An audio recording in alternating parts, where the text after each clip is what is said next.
Welcome to Doing the Most, the series where we talk about the misadventures of entrepreneurship. I'm your host, Georgie, execution strategist and serial entrepreneur. This series is here to get real about what entrepreneurial life truly looks like. We are driven, persistent, hardworking, ambitious. We are human, and these are our stories. Welcome to another episode of Doing the Most, the misadventures of entrepreneurship. For today's episode, we have Miriam Popp here to tell us all about her journey and her misadventures and adventures of getting stuff done in her entrepreneurial journey. So Miriam, could you tell us a little bit about who you are, what you've been up to for the last couple of years? Yes, ma'am. First of all, I just want to say thank you for having me on. I love what you're about. This is a side of entrepreneurship not enough people talk about. So what have I been doing the last few years? I think I've been losing my mind. But having the best time of my life in the process. My business is Vibrant Lifestyle Coaching, and I work primarily with women and specifically overworked, overstressed, women on a mission, out here just trying to pursue their dreams. I help them get back in tune with their, what I like to call, inner GPS system. I believe that when we're trusting ourselves and when we're listening to ourselves, we can actually eliminate a whole lot of stress in our lives. So I really help my ladies take on a mind, body, soul approach to stress management. Nice. As a consequence, they start living life on their terms. They start pursuing their dreams. They start, getting out of that bubble, getting uncomfortable, but doing it on their terms. And that's really important to me, just to know that I'm making an impact in the world and encouraging women to live on their terms. So that's a little and a lot about me and my journey these last few years. Awesome. And what got you into that field? Like, that's very specific, and you're targeting women, helping them figuring out their inner GPS, as you call it. Like, what made you want to do that? Right. So there's two things that come to mind immediately. Be what you needed when you were younger. I needed a me, for sure. And then the other thing was, I was that person just going through the motions in my life. I was that person just kind of so focused on the outer world, appearances, what I had, the materialism, right? That was my driving force more so than what I wanted and what I needed. So I was a hairstylist for 13 years. And for 13 years, I was supporting women, empowering them to feel good on the outside. And it was losing its fulfillment. It wasn't lighting me up anymore. That was adding to my own zombie life, I guess you could say. So thing where I realized one day, like, none of this is going to change if I don't change.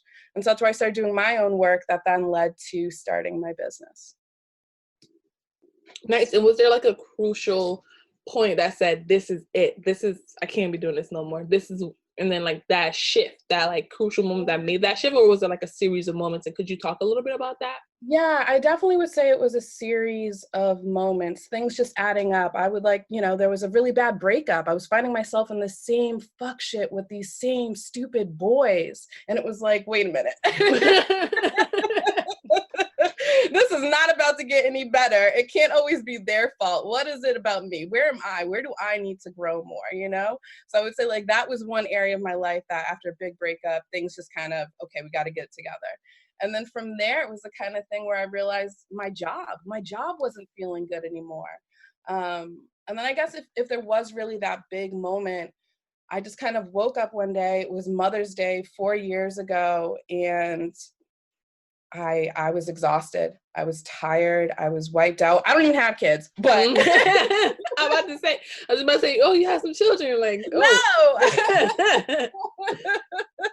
I guess my children were all the things that I was holding on to that weren't lighting me up anymore. So I just woke up one day. I was like, nah, I can't keep draining myself in this way.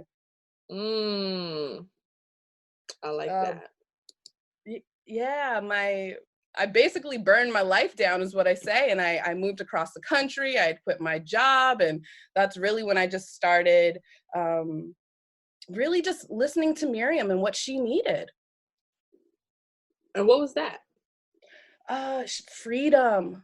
excitement, peace of mind. I am not someone who likes to be told what to do. And so it was a culmination of all these little things and realizing that I was living completely opposite of how I wanted to live.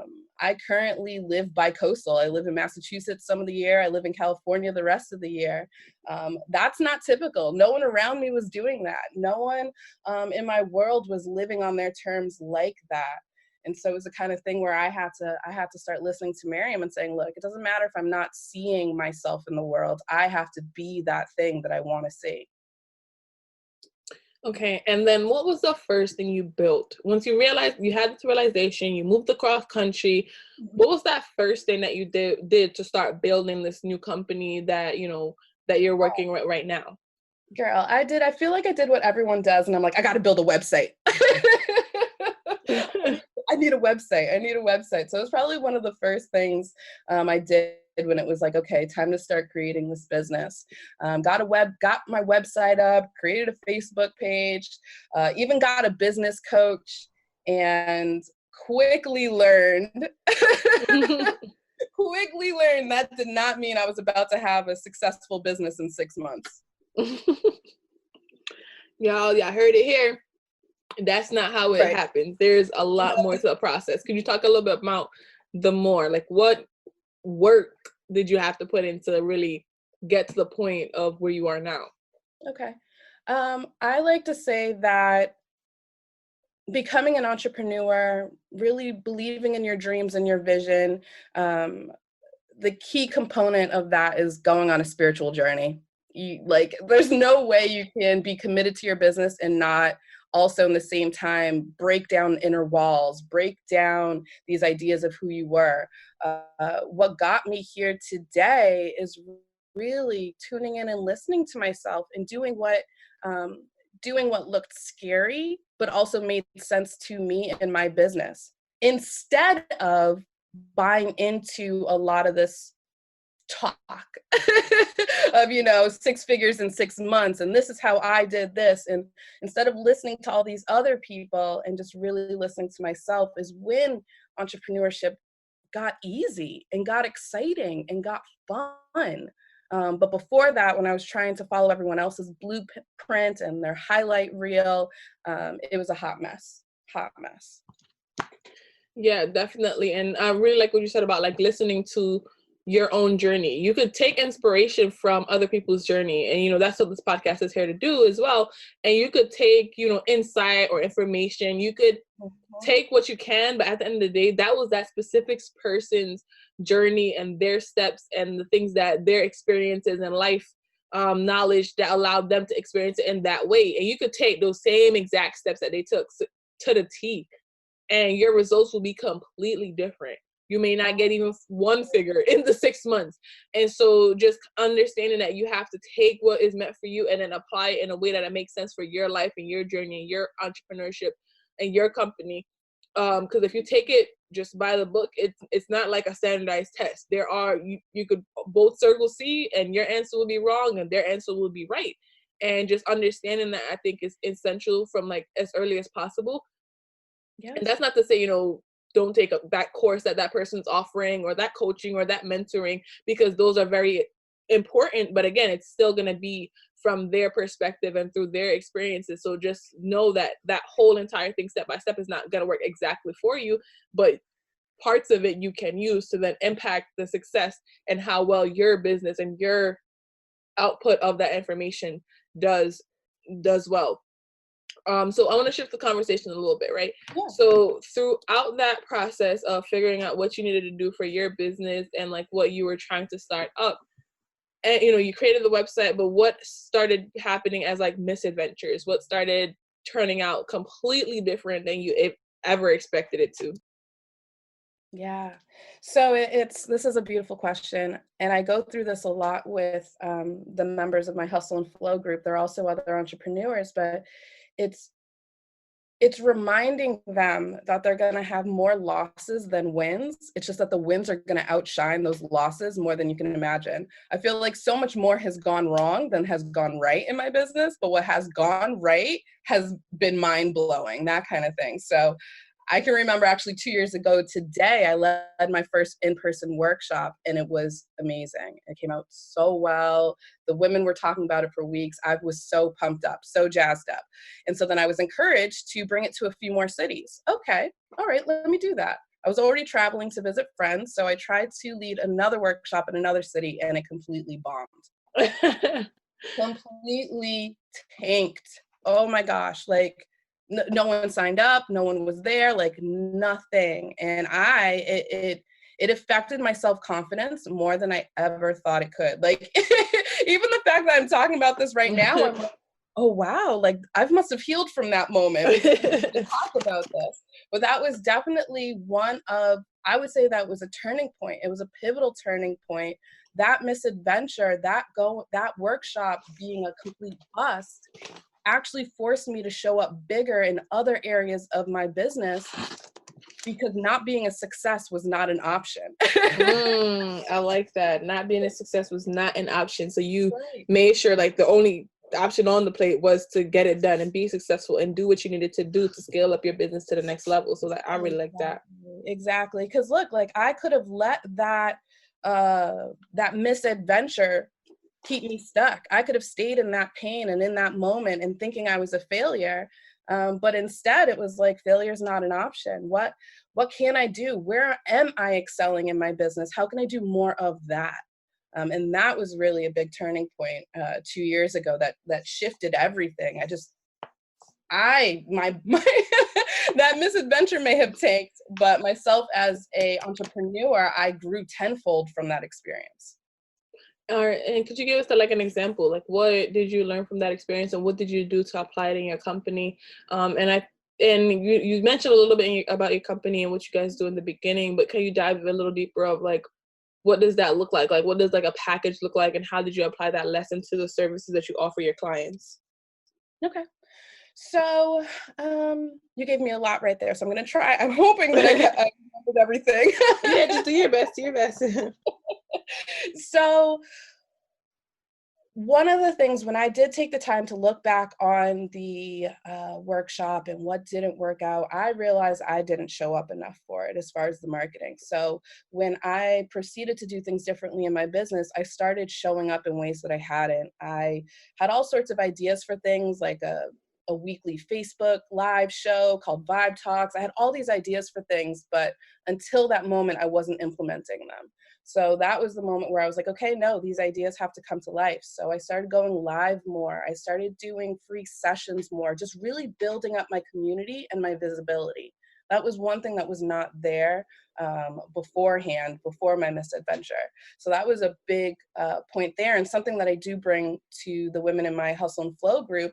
Where are you not showing up? What things are you not doing that are on your heart, that are calling you? Like my Vibe Talk show had been calling me for like a year to show up, Miriam, show up live, do the thing. But I ran from it.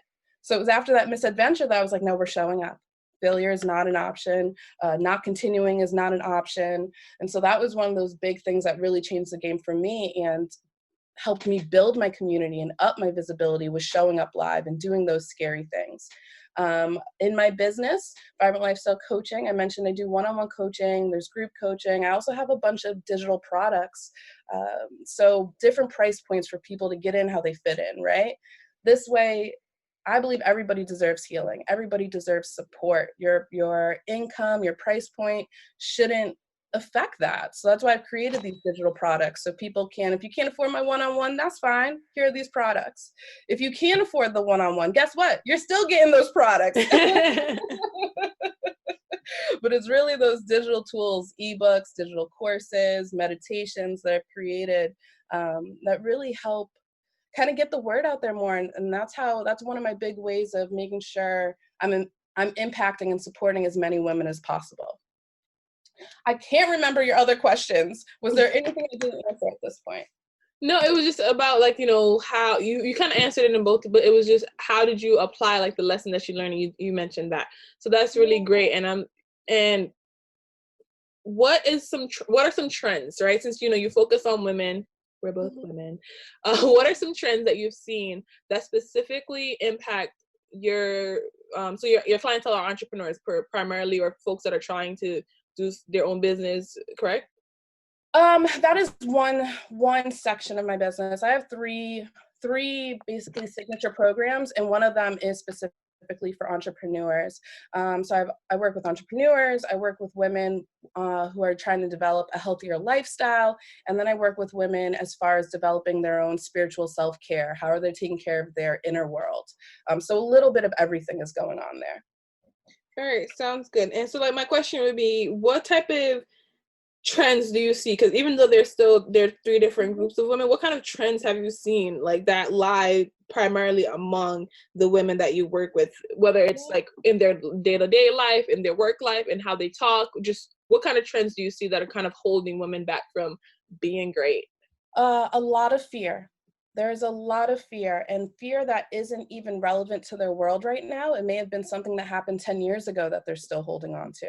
So that's what I come up a lot with: women living not in their present, but in their past, holding on to their past pain and allowing that to affect their current opinion of themselves.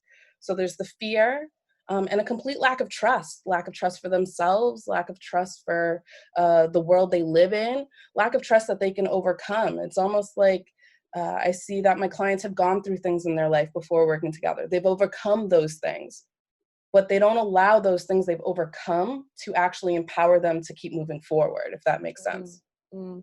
Yeah, and I definitely could resonate with that. I am also a victim of this, and it's almost like a theme in society that women should hold on to pain and suffering Yes, longer.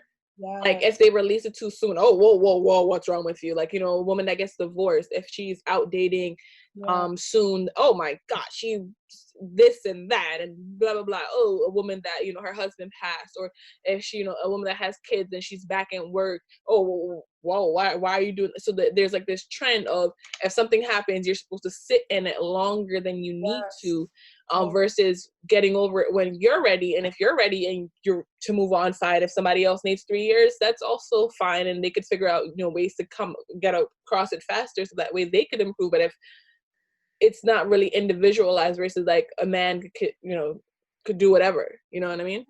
absolutely. Yeah, as my clients and I start working together, a common thread that I've noticed is a lot of my clients are living their lives by cultural stories, familial stories, generational stories that don't even support the lives that they want to be living. So there are these standards that they've set, and as we take a look and break them down, they start to realize this isn't even a truth I want to own, and that's a really Mm. powerful work for them to start doing. Just actually acknowledging, wait a minute, this is a truth I don't have to lead my life by anymore. This is something I don't need to let guide me forward anymore. And that's when the real work begins, as far as helping them come back to their inner GPS system. Yeah, 100%. And I think, again, this is not happening as much as we needed to, Yeah. and retelling those stories, right? Being Yes. allowing yourself to retelling those stories, and not, oh, this is how it's always been done, or this is just how my family works, or it's it was inherited. Because a lot of things that people associate as inheritance and things that are passed down are actually nothing to do with genetics or family. It's just like bad habits or bad themes or negative thoughts that are being passed down, and not things that are actually um like hereditary. It's just people choose to hold on to those negative things. Yes, absolutely. I learned, or I started to realize early on that my mother is originally from Africa. She's from the Democratic Republic of Congo, and my father is American, grew up here in the States. And growing up in that household, I realized that they were both working with very different cultural stories, right? Those were the stories that they had been brought up with.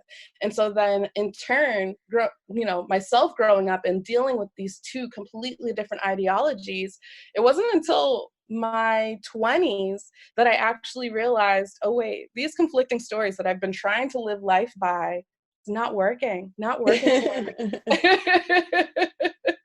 So, and that's when I started to do my own work and learning my tools and different ways of being that actually spoke to the life I wanted to live. And so it's so easy to just take what we've been taught or take what we see and own it. But it's actually the bigger work of deciding, no, I'm not just going to take what I'm handed. I'm going to create a whole new story for myself that actually speaks to where I want to be. Nice. That is definitely key. And I found that same thing for myself. You as an adult, we have to unlearn and relearn things and again keep what makes sense for our specific lives, and we are allowed to have individualized, unique lives. And then whatever doesn't make sense for us anymore, it's okay to let go of. Again, there's still a lot of guilt and a lot of shame and a lot of like family disputes around that, especially like again when we cross the lines of culture and societal factors. But once we actually make the leap and get that done, it's so much easier to be present and be involved and live a life that we want to live versus living a life for others. So that's definitely something that I've learned throughout my journey. And we are getting to the end of our interview here. And so I wanted to ask two final questions. The first question is, what do you think has been like the most impactful part of this journey that you've been on? Wow. Okay, so I would say that the most impactful moments on this journey is when things did not go anywhere near how I thought they would end up, when things went completely left. Because those moments where things did not work out forced me to up level and show up and do things differently in my business. And those moments where things didn't go right have been the biggest turning points in my business. Nice. And that is definitely true for most businesses as well. And you don't realize it till you get to that point. So guys that are listening, just take this gem. It might not mean much to you now, but in a year, 2 years from now, when you're going through something and you're like, oh snap, they mentioned that on that podcast that I was listening to. Because you don't really get it until you've experienced it. You're like, oh my gosh, that's what that person was talking about. This is crazy. But it's some of those learning and teaching experiences that challenge you to do better, be better, and think harder is gonna make or break your business. And it's up to you to let it make your business, because if you allow it to take its course and allow it to give you the information that you need, and you, again, take what you can from it versus thinking about, oh, that didn't work out the way I wanted it to, but think of, oh, how did it work out and how can I use how it worked out as like a tool and a resource versus as a deficit. And the final question is, what piece of information would you like to leave with the audience? It could be a lesson, it could be some homework that they could do as research, or just some type of tip or tool that you definitely want the audience to remember after they listen to this episode. Wow. Okay. So where I'm all about leading women back to trusting themselves, one thing I'm really, really big on is journaling. I think journaling should be a daily practice that we all have in our lives. And the reason why is because journaling is one of the easiest ways to actually witness what it is you're thinking, what it is you're feeling, where you're stuck. So often we just let these thoughts and these feelings brew inside of us, but we don't actually take the time to see, is this worthy? Is this worthy of my time? Is this supporting me? Is this moving me forward? So that's why I would encourage everyone, especially our entrepreneurs out here in these streets, start journaling, start your day with that. And the flip side, another benefit of that, especially as entrepreneurs, you can go into your work with a clear head. You can go into your day and be ready to focus on the task at hand instead of continually thinking and overthinking whatever else is happening in your life. Yep. And I am a very avid journaler, and I tell people that same tip so many times. Once it's out of your mind, then you free up that space in your mind to think about all the important things or the things that are more urgent versus that idea that you have or that blog post you want to write. Just write it. Just talk about it with somebody. That breakup that you had, something that you've been experiencing, you haven't spoken to anybody about it before. Write it down, and just let it be out of your brain, so that way it is somewhere and it feels like you've had that conversation, and then pick it up back if you need to pick it back up in the future. But at least for the time that you need to be productive and do stuff and get stuff done, you're not overthinking and like 10-20% of your brain space is going towards this other thing. You could be 100% present for what you have to get done. Tell it. All right. Thank you so much, Miriam, for being here today. We've learned a lot. And I definitely, guys, if you like this episode, leave us a 5-star review, write a review, and definitely check out Miriam's information that's going to be in the show notes for this episode. And we will catch you next time on Doing the Most, the Misadventures of Entrepreneurship. Thank you for tuning in to this week's episode of Doing the Most. Catch us here next week, same time, same place. If you can't wait, head on over to doingthemost.xyz to stay connected. Until next time, keep on doing. This has been a Gifted Sounds podcast. If you enjoyed the podcast, please subscribe, rate, and review. For more podcasts, please visit giftedsounds.com.